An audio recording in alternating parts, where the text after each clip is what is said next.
The term doublethink comes from the landmark novel 1984. It is featured prominently as one of the primary tools the party uses to indoctrinate its subjects and prevent revolutions. Doublethink is the acceptance of or mental capacity to accept contrary opinions or beliefs at the same time, especially as a result of political indoctrination.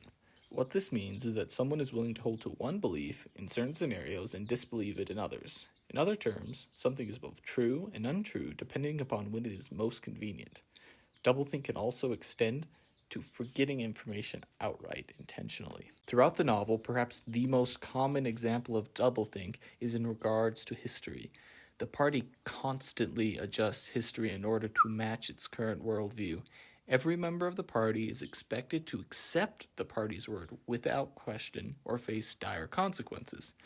From the party's perspective, history is changeable, but they will never admit that it has been changed, and anyone who does so will find themselves in a very uncomfortable situation. We can draw many parallels between this dystopian future and many religious organizations and cults.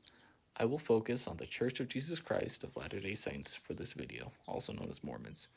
It is preached that the doctrine of the church is infallible and unchangeable, and yet there are numerous examples throughout history where the doctrine changes.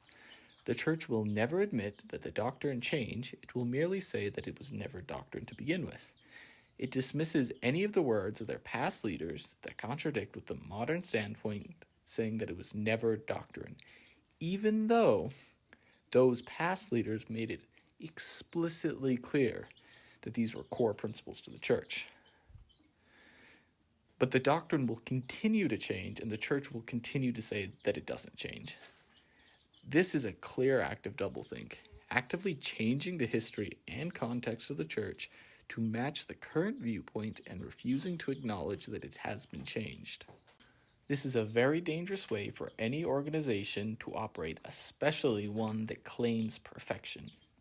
If the church did truly have perfect doctrine, it wouldn't need to be changed so frequently. All this wouldn't be nearly so bad if they simply acknowledged what they were doing. But they do not. They claim that the doctrine is perfect and any mistake is merely the fault of the man who taught it. But with the constant fault of the men in the leadership of the church, the validity of any truth that they claim falls into great question. How can we know what's true?